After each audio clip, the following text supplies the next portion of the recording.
امن یجیب المضطر اذا دعا، بھلا بتاؤ تو کون ہے جو اضطراب اور پریشانی میں گھرے ہوئے شخص کی دعا کو سنتا ہے، وَيَكْشِفُ السُّوءَ، اور تم سے اس برائی کو دور کر دیتا ہے، اس مصیبت زدہ شخص کی تکلیف کو دور کرتا ہے، وَيَجْعَلُكُمْ خُلَفَاءَ الْأَرْضِ، اور تمہیں زمین پر اگلوں کا خلیفہ کرتا ہے، یعنی تمہارے ماں باپ کے مرنے کے بعد تم، تمہارے مرنے کے بعد تمہاری اولاد۔ اِلَٰهٌ مَّعَ اللَّهِ، کیا اللہ کے ساتھ کوئی اور معبود بھی ہے جس کی یہ کوالٹیز ہوں؟ قلیلا ما تذکرون، بہت کم ہی تم نصیحت حاصل کرتے ہو۔ یہ آیت اس بات کا ثبوت ہے کہ اللہ کے سوا کسی اور ہستی کے بارے میں یہ عقیدہ رکھنا کہ وہ دعاؤں کو سنتا ہے اور وہ مشکل کو دور کر دیتا ہے، گویا کہ اسے خدا بنانے کے، الہ بنانے کے، معبود بنانے کے مترادف ہے۔ اس کے بعد کسی آیت کی ضرورت نہیں۔ اہل تشیع کے ہاں صبح و شام کے اذکار میں یہ آیت موجود ہے، لیکن وہ عربی میں پڑھتے رہے۔ جب ہم نے اسے ہائی لائٹ کیا، سینکڑوں نہیں ہزاروں شیعہ نے شرک چھوڑ دیا، اور انہوں نے کہا ہمیں تو پتہ ہی نہیں تھا۔ اب تو میں نے اس میں اگلا ورژن ایڈ کیا ہے کہ جو مولا حسن علیہ السلام کو وصیت نامہ لکھا ہے مولا علی علیہ السلام نے، نہج البلاغہ میں موجود ہے، 3-4 صفحات پہ پھیلا ہوا ہے، توحید کا شاہکار ہے وہ خطبہ۔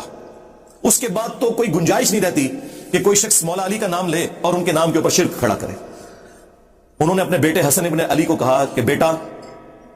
تم اس کی اولاد ہو جس نے ان قریب مر جانا ہے، اکیلا زندہ رہنے والا صرف اللہ ہے، تجھے جب بھی کوئی مصیبت ہو، جب بھی پریشانی ہو، صرف اسی اللہ کو حسن پکارنا، اور میرے بیٹے حسن یاد رکھنا،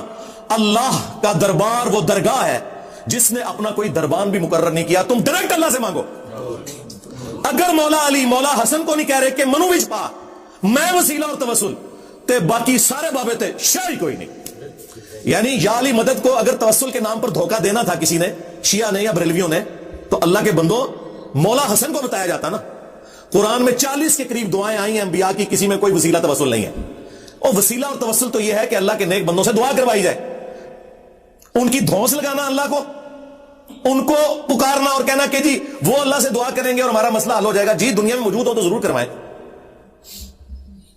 وہ تو ڈائریکٹ بھی جا کے ان سے آپ مدد مانگ لیں۔ میرے سامنے اگر عبد القادر جیلانی بیٹھے ہوں تو میں انہیں کہوں کہ حضرت مجھے پانی پلا دیں،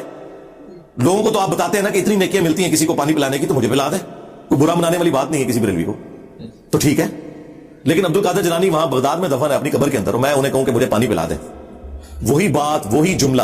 صرف کوآرڈینیٹس بدلنے سے شرک ہو جائے گا، کیونکہ میں نے انہیں دعا میں پکار لیا۔ ہاں وہاں زندہ بیٹھے ہوں، میں فون پہ کال کروں اور میں کہوں کہ حضرت نیسلے کی 2 بوتلیں بھیج دیں کسی مرید کے ہاتھ، تو بالکل جائز ہے۔ اس طرح کا وسیلہ اور توسل تو بالکل درست ہے،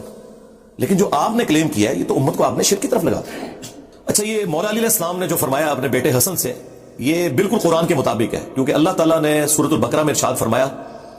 وَإِذَا سَأَلَكَ عِبَادِي عَنِّي فَإِنِّي قَرِيبٌ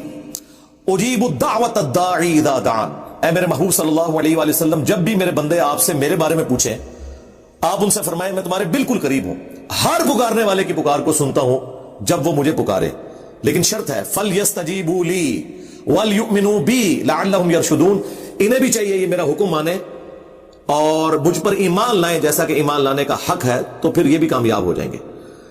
تو یہ قرآن حکیم میں اللہ تعالیٰ نے واضح فرما دیا، جب نبی علیہ السلام کی مبارک زبان سے کہلوایا گیا تو ہونا تو چاہیے تھا کہ اس وقت کہا جاتا کہ اے نبی آپ فرما دیں کہ میرے وسیلے بیچ میں ڈالو، نہیں فرمایا، بلکہ کہا کہ جب میرے بندے آپ سے میرے بارے میں پوچھیں تو فرماؤ میں تمہارے بالکل قریب ہوں، ہر پکارنے والے کی پکار کو سنتا ہوں، لیکن وہ حکم ماننا ہے، وہ تو آپ یاد رکھیے۔ مسند احمد میں حدیث ہے کہ نبی علیہ السلام نے فرمایا کہ مومن کی جو دعا ہے، کسی مسلمان کی دعا، وہ کبھی بھی رائے گاہ نہیں جاتی، یا جو مانگا وہ مل جائے گا، یا اس کے بدلے کوئی اور بہتر نعم البدل، یا پھر قیامت کے دن وہ سٹور کر دی جائے گی دعا۔ اور ایک اور حدیث ہے جامع ترمذی میں کہ جو شخص یہ چاہتا ہے کہ مشکل اور پریشانی میں اس کی دعا قبول ہو، تو اسے چاہیے کہ وہ ان دنوں میں جبکہ اس کے لیے آسانی ہو اللہ کی طرف سے، خوشحال دنوں میں بھی اللہ سے دعا مانگا کرے۔ اور دعا کا پروٹوکول وہ بھی ترمذی میں آیا کہ آپ نے اللہ کی حمد اور درود شریف کے ذریعے متوجہ ہونا ہے، پھر اللہ تعالیٰ دعا قبول کرے گا۔ اور دعا کرنا، اللہ تعالیٰ سے مانگنا، یہ اللہ تعالیٰ کا حکم ہے، یہ آپشنل چیز نہیں ہے۔ اللہ تعالیٰ اس سے ناراض ہوتا ہے جو اللہ تعالیٰ سے دعا نہ کرے۔ ادعونی استجب لکم، اے میرے بندو مجھ سے مانگو میں عطا کروں گا، سورۃ المؤمن کی آیت نمبر 60 ہے۔ ان الذین یستکبرون عن عبادتی، بے شک جو لوگ مجھ سے دعا کرنے میں، عبادت کرنے میں، اور یہاں عبادت سے مراد دعا، تکبر کریں گے، میں انہیں ذلیل و خوار کر کے جہنم میں داخل کروں گا۔ اور یہ جو اس میں